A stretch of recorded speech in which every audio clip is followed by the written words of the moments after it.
What's up, YouTube? This is James coming back at you with another informative video. I hope you guys are doing well out there on this beautiful Thursday. I'm doing well myself.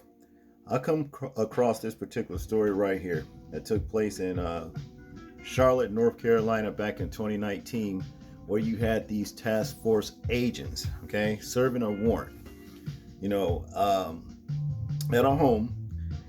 And hey, things went to the left big time, okay?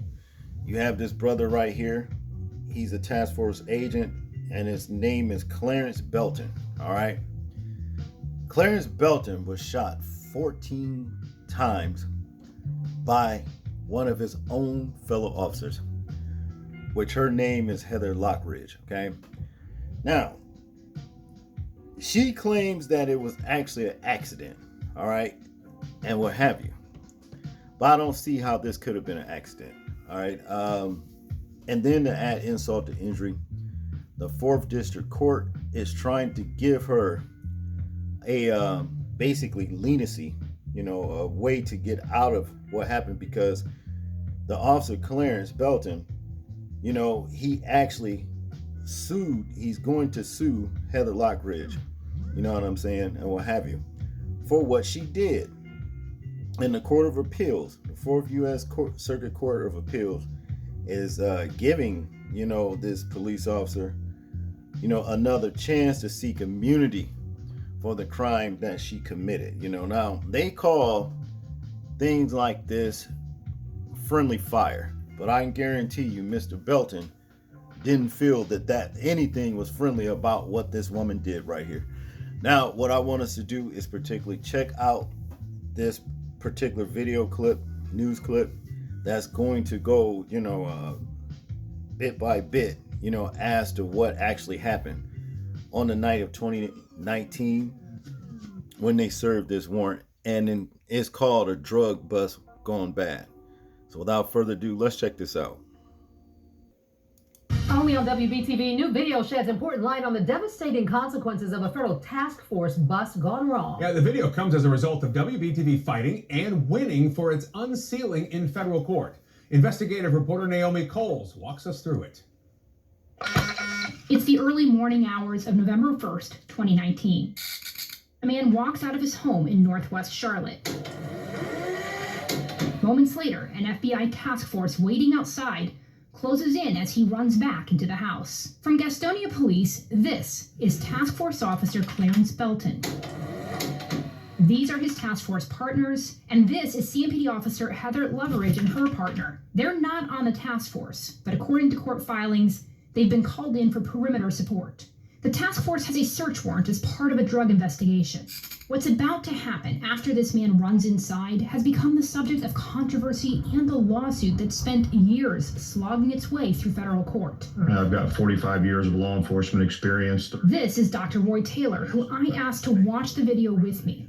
He's a police litigation specialist and longtime police chief with experience on federal task forces like this one. He has no connection to the incident or the lawsuit, but he researched both at my request. I'm going to start it right before the suspect runs into the garage in the house. Belton and his partner, just off screen, are about to use a battering ram to take down the door. When they do, court filings say a woman is standing there just off screen with a gun pointed at them. Belton and his partners shoot.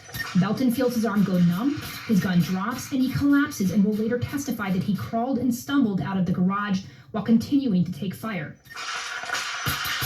It's hard to see here. It adds legitimacy to the fact that he was actually crawling. There he is right there. You can just make out his profile. As he crawls, CMPD Officer Lockridge fires at him. Records say it was 14 times. Lockridge would testify in court. She had heard the shots fired in the doorway, saw no officers left in the garage, and thought Belton was the suspect. Belton was the only black officer on the task force, and the suspect, Lockridge had been told, was also black. If a person is crawling toward you without a visible gun, is that something you can shoot at? Absolutely not. Irrelevant that it's a police officer. It wouldn't matter if it was the suspect or the woman that pulled the gun or an innocent person in the house. There's no justification for firing that weapon.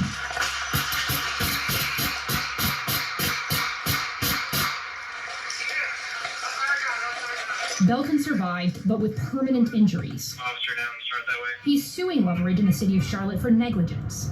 At the heart of the case, a test of the leading legal decision that governs much of the modern-day use of force nationwide. That's Graham versus Connor, a Charlotte incident that went all the way to the U.S. Supreme Court in 1989. It's a legal decision that Dr. Taylor says all officers, including those at CMPD, are trained on multiple times. Her defense, this is a very quickly unfolding, dangerous situation, but again, you don't use deadly force unless there is a threat of deadly force being used against you or somebody else. But there are larger issues at play, as this video shows. Loveridge, for example, has pointed to how difficult it was to see the words police on Belton's vest.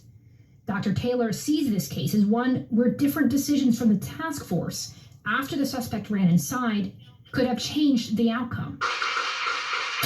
This is much more than a few task force officers really should tackle. They really should pull back, secure the perimeter, and wait for reinforcements to come. Is there a larger conversation to be had about the training and the regulations for these types of missions? I think so. 12-23, we got shots fired out here on Oakburn. Reporting in Charlotte, Naomi Coles, WBTV, on your side. Now, I find it interesting that this Heather Lockridge, Loveridge, waited until, the white fellow officers was, able to make sure that they got out of the way. Okay. She was there and she saw this so-called black officer right here in the first place. See, the thing is this is a bad way to get a Negro wake-up call, okay? Because what Loveridge did, it was like, well, seeing as how the suspect was black and her fellow officer was black, anyone will do. And that's what took place right here.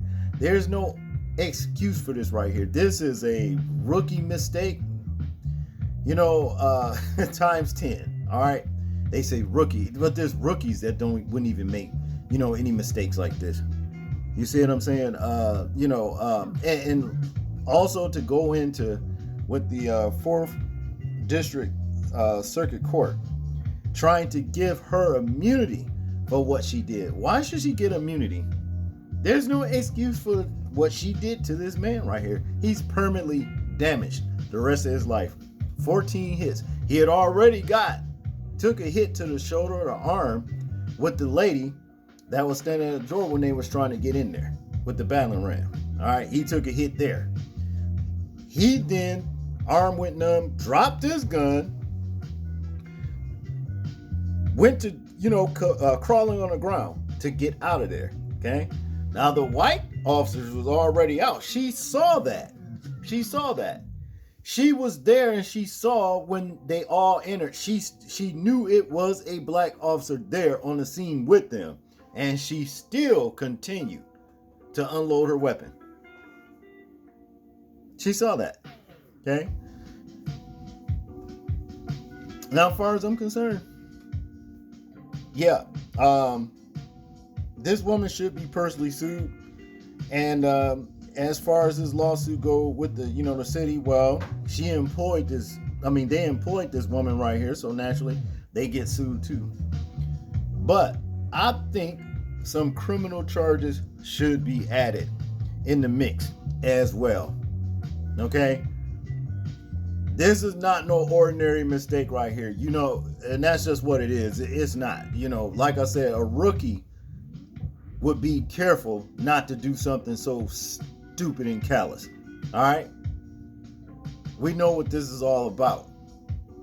I come across a story as well that took place somewhere in Florida where an officer was shot by another officer. And I think the officer that was hit was also black. My advice be to a lot of you officers, black officers out there, maybe you should consider, getting into another career, because you really can't even trust your own fellow white officer. Not to generalize all white officers as being this way, but it's a crapshoot. You see what I mean? It just so happened, Task Force Agent Clarence Belton right here, he found that out the hard way. It's really too bad. I wish you luck on your lawsuit, though. You know, hopefully they can, you know, get that mess out of there trying to give this woman immunity for what she did to you. All words immunity, that's saying, well, you can't sue me.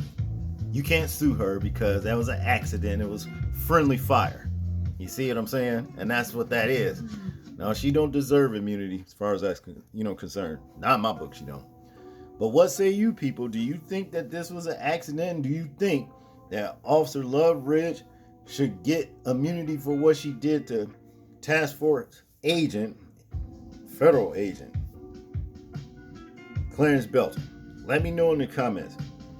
Make sure to like, share, and subscribe. People, please remember to live your life as though we're being watched, simply because we are. This is James, and I'm out. Peace.